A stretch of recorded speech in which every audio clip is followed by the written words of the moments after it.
It's like the end of the first week of March, and I'm still wondering, like, what happened in February. It came and went so quickly, but reading did happen. So let's see what I did read in the month of February.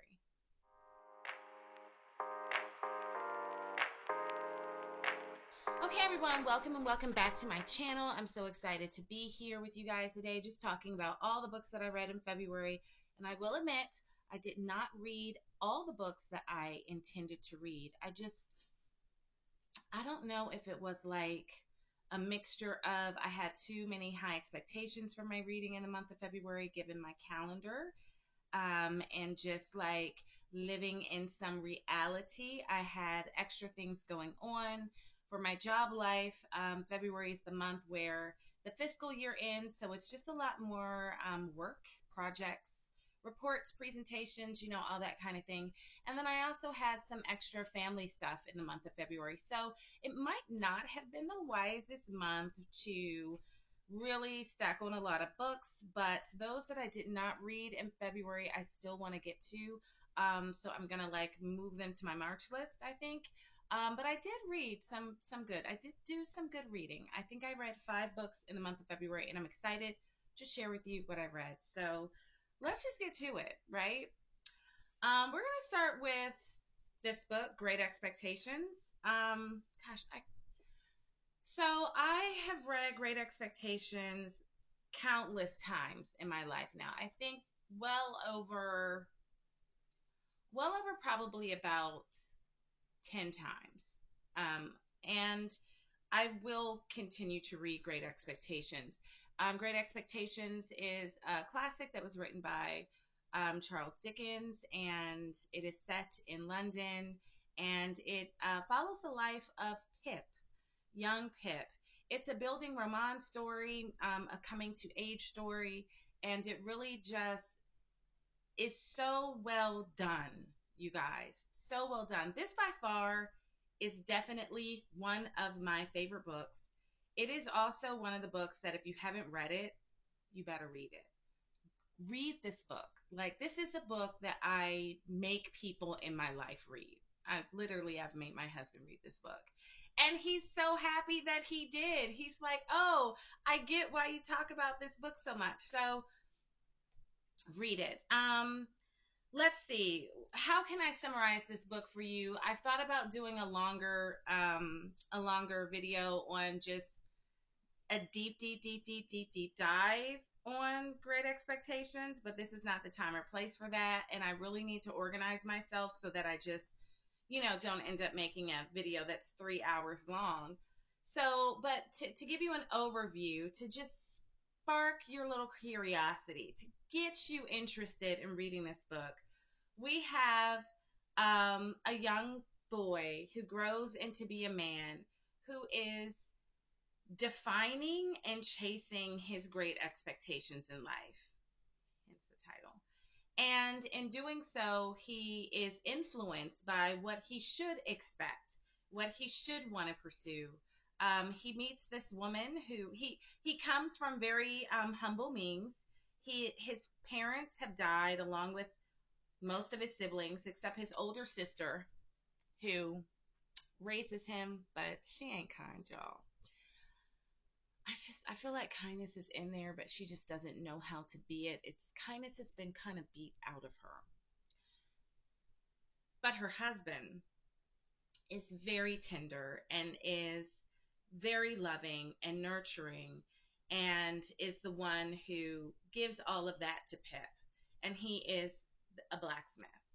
So Pip meets this woman, Mrs. Haversham, and she is very, very wealthy, but also trapped in despair. You're going to have to read the book to figure it out, as to why.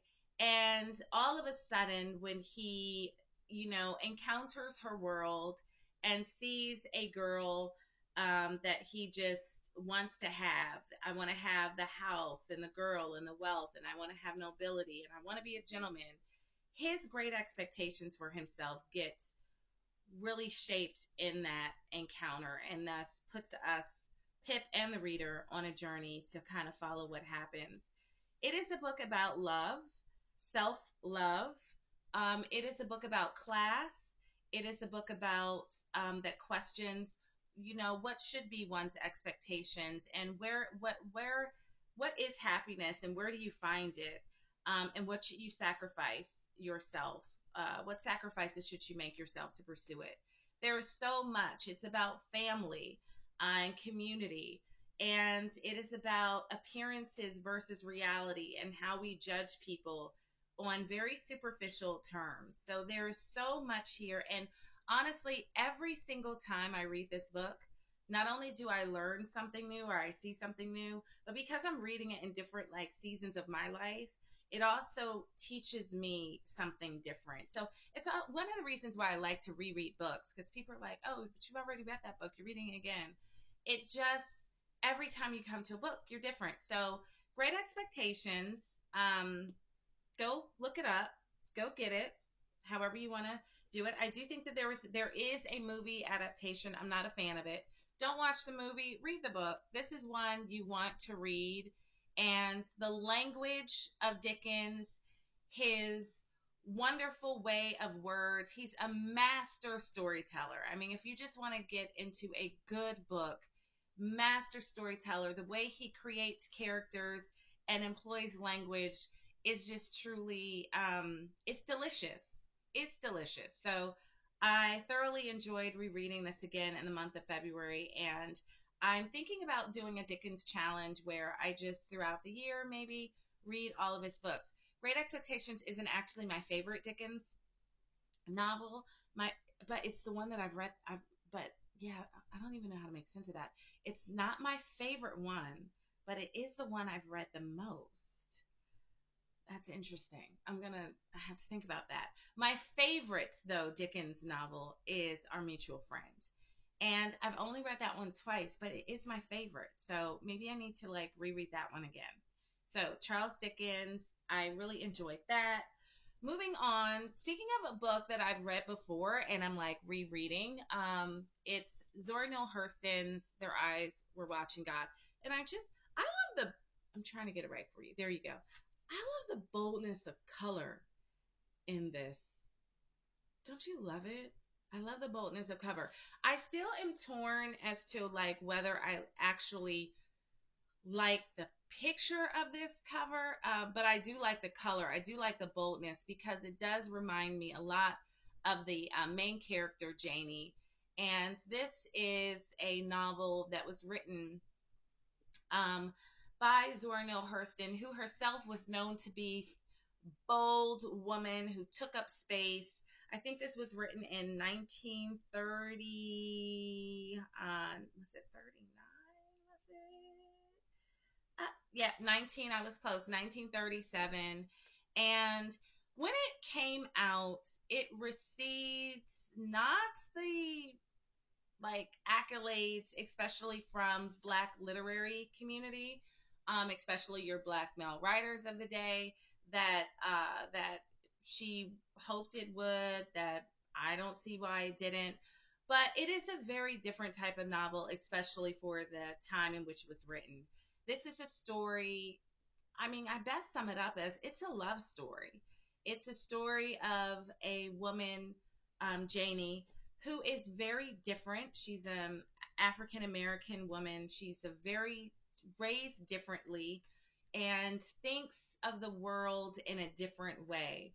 She's romantic in her nature as she sees the world, and she's in tune with nature, and she ends up kind of growing up and discovering, having her ideas, I would say, of like what love is and what love should be, with the realities of love and the realities of what it's like to be a woman, to be a Black woman, living in the time in which she did. And so I don't want to give a lot away. I do encourage you guys to read this. This is like my third time reading this work. The first two times where I read it in an academic setting, and I did love it. You will be blown away by the language. The language is just lyrically beautiful. Sometimes I'm so swept up by like how she's saying something that I have to like shake my head, go back and read so I can like, okay, like what is she saying? She packages the painful in such beautiful ways. And so it is just languid and lyrical and moving. And she really does a great job transporting you, the reader, into this world that she created.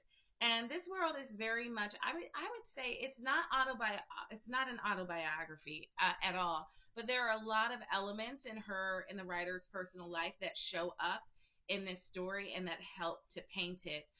The other thing that you would appreciate or be challenged by, and it can be a mixture of both. For me, it's a mixture of both. Is the dialect. She actually does such a phenomenal job writing in the dialect of the day, of the colloquial of speech, of just how they talked.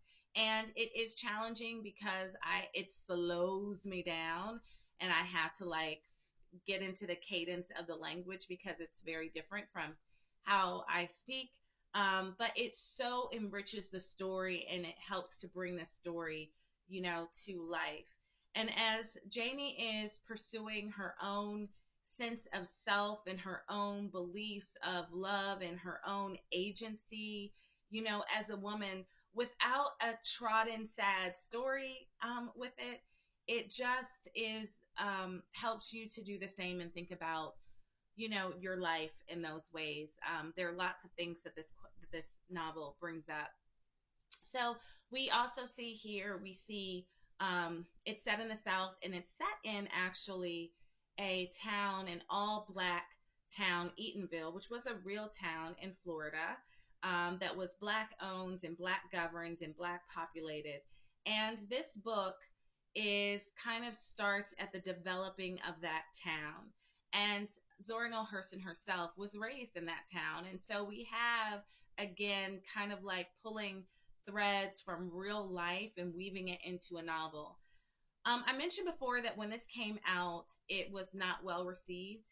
And the reason why is because Zora Neale Hurston's writing of this, the way in which it was written, it wasn't felt to be a protest novel, which was really kind of displaying and holding up the injustices that African Americans were facing in this time. And so because of that, it didn't seem to have any merit in the literary field. And I really appreciate it because although I do think that protest novels are great, I think that stories that show, the harsh and unfair treatment of African Americans in this land is necessary, needed. I also appreciate that we also just have stories that are like, this is a love story. This is an everyday story. This is a singular story. This is my story.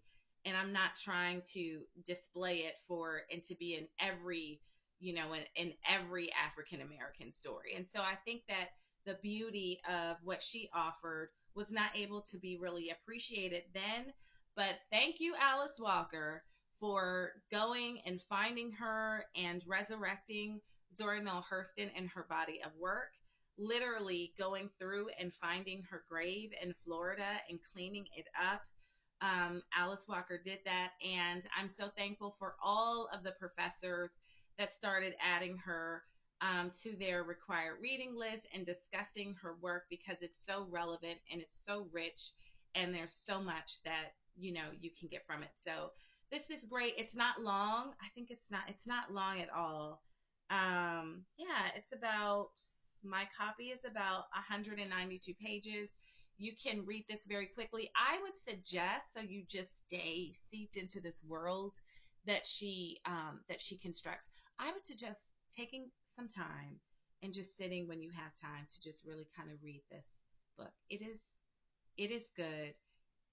You will meet tea cake. You will have thoughts about tea cake. You will want to talk to me about tea cake. You got to read it, then put your thoughts in the comments. I would love to see what you think about this book. But this is one, along with Dickens, that I would say definitely read it.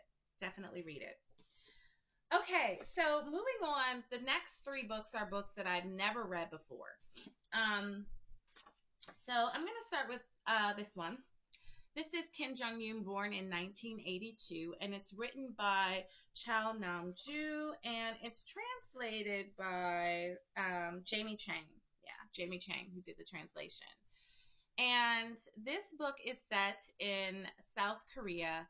I was really excited, as I said before, to read this book because I used to live in South Korea and I have strong affections for the space and the people there. So I just was excited to read it really for that reason, but I didn't know anything about it. This was a book club pick from a book club that I'm in, and I was like, okay, why not? It is a very short book, just at 163 pages, and it moves kind of fast. But basically, this this little short novel hit in, I think, 2016, like a tidal wave in South Korea, as it is said to be one of the things that sparked the feminist movement in Korea. And so I'm not sure if that's true or not, but I definitely do know that from just readings and articles that I did, that it had a huge impact on it. So I think that's pretty cool. Um, Basically, you have a young woman who becomes a mother, and she's married, and it's, very traditional, but she ends up staying at home and to raise her child. And the thing about this book is that there's no really climatic moment. There's nothing huge that happens to her, but it is erasure by like 1,000 different little eraser marks. And I think the thing that I appreciated the most, and I had to sit with it. I had to just sit and think about what I had read after I read it. And then I also appreciated having space to have dialogue about it with my book club. And what I came away with is what I appreciated about it the most was that the gender differences and injustices that happen to the main character here are just so everyday. It's like death by 1,000 paper cuts, and it's so small and so insignificant that you can sometimes you barely notice it. And I think that that was really clever, because a lot of times when we're reading things about injustices, it's such the big event, the huge tragedy, or the huge slight, or the huge unfairness that's so hard to overlook that you have to see it. And this book is not like that at all. It is the everyday, ingrained, systematic, cultural norms that just create in our main character a sense where, just like her face is here, where there's no identity, there's no agency, there's no sense of self. And it starts off with her having what we would call like a psychotic break. And her husband um has her meet with a psychologist who is a man. And pretty much the novel is her telling her story. And so I think it's such an interesting read. It was written in a way that I it was clinically written, and I understood like why it was written that way. Um and I feel like I struggled with that, but I also am wondering if that's how I was supposed to feel as the reader, like that it was not that it was uncomfortable, but it was so clinical. I wasn't able to really connect emotionally with her, and it's something I wanted to do. So at first I was, receiving that as almost like a critique of the book. But then after I sat and thought about it, I was like, well, maybe that was the point, again, to this faceless, featureless, woman. Maybe that's the point. She wasn't able to connect with herself, emotionally, and so why should I have had an expectation to? So I think this is a read where I appreciated it more after I read it, and when I had space from it, and when I was able to have dialogue about it. I definitely would give it a read. Again, it's not long, so it can slide in there into your reading.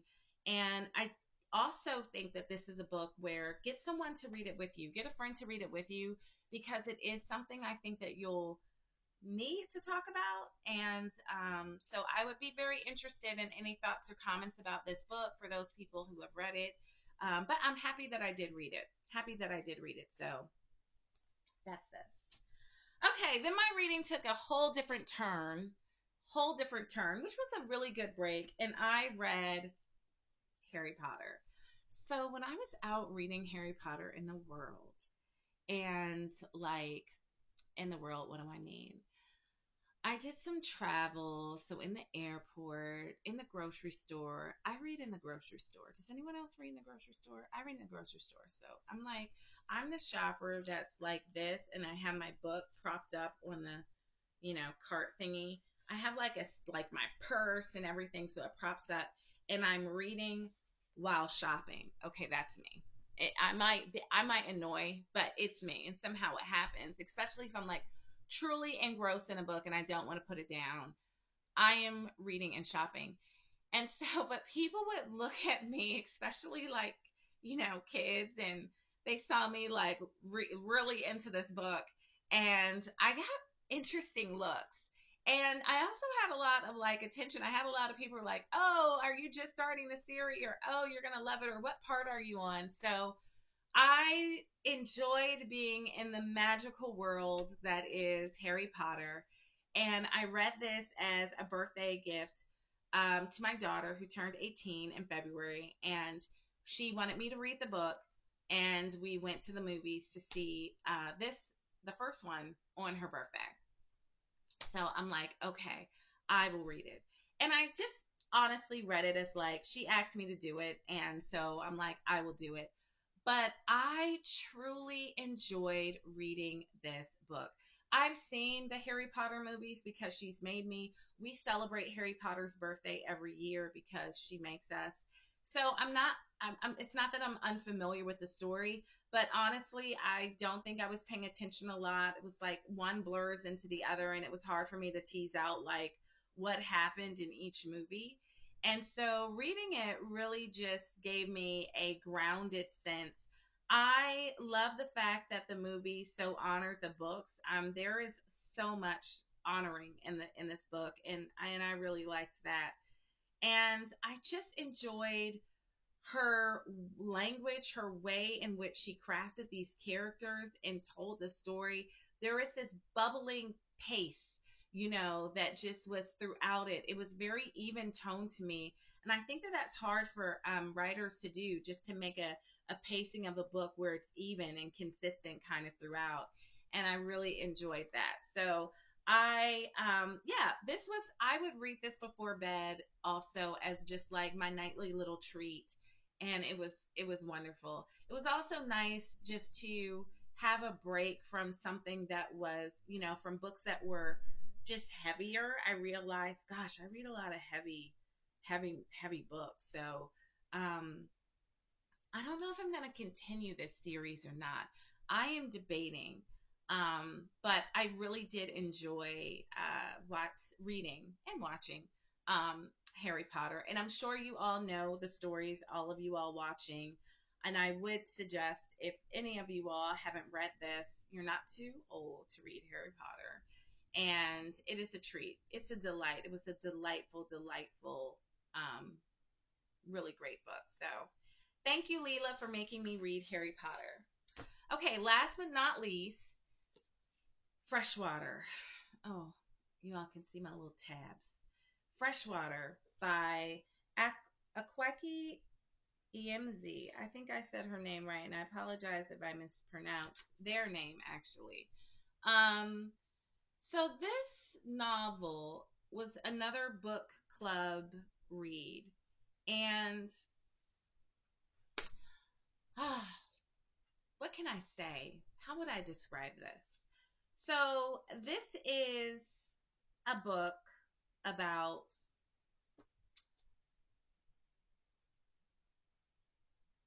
long pause.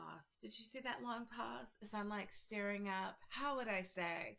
Okay, so this is a book about a person coming into their sense of identity within themselves. I think that that is a way to describe it. I call this autofiction because I think that it is autobiographical and fiction at the same time, but there are so many autobiographical elements that make up this novel that it did read more like that to me. And I don't know if that's how it's classified. I'm not sure, but that's how I would classify it. I actually was interested in the author's life after I finished reading it, and I was like, "Let me learn more about this author," because I was so intrigued by their story and what happened. I'm not going to tell you what happens in this book. I'm not going to give anything away, but basically, um, you have a person who is on their journey and their becoming. And in their becoming, they are um, battling, dealing with how to deal with, how to acknowledge, how to make space, how to manage, how to deal with what they describe as spirits that have inhabited them and when they were born actually and are inhabiting them and making kind of space with that. And that's kind of a way into the story. And it kind of starts right at that point, and we see how their relationship with these other spirits shape and influence their life as they travel to America and go to school, and as they graduate and try to have a footing in the world as themselves. It is it is said. I want to read this part. Um, The story is of Ada, an unusual child who is a source of deep concern to her southern Nigerian family. Young Ada is troubled, prone to violent fits. Born with, and I love this language, one foot on the other side, she begins to develop separate cells within her as she grows into adulthood. And when she travels to America for college, a traumatic event on campus crystallizes the cells into something powerful and potentially dangerous, making Ada fade into the background of her own mind as these alters, now protective, now hedonistic, move into control. And that is a better way to describe this book than what I did. So that's why I wanted to read this to you.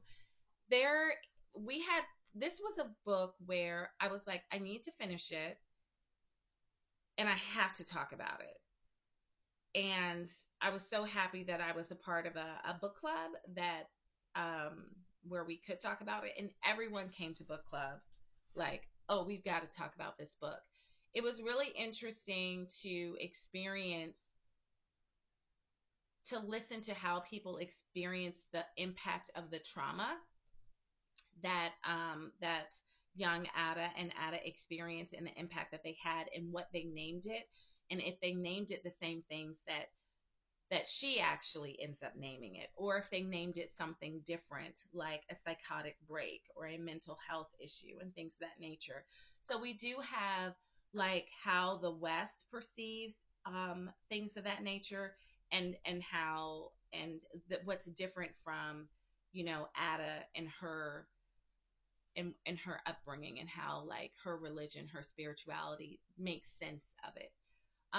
So for me, I loved her lyrical writing. It was like reading poetry. I also enjoy the fact that it was written from different perspectives, and so each perspective had such a strong voice and characterization as well that made it interesting. I thought that it was very slow, and there was like too much slow time on just world building of this backstory, and I was like, okay, I got it, okay, I got it. Like let's move it along.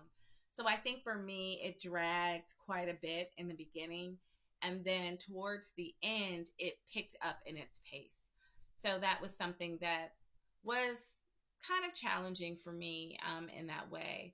But I do appreciate it. I think that it is definitely worth picking up, and I understand. I have a sense of understanding of like why people like it so much, but I also understand for those people that have a hard time getting into it. I can see that as well. I will say that um, there are some triggering events that are talked about in this book, so just approach it with a sense of caution. There is a rape scene, I think, in here, so just be careful if that's something that triggers you or you don't want to read. But I would recommend to give it a read. I don't know if I'm interested to read more of their writing because I love how they write.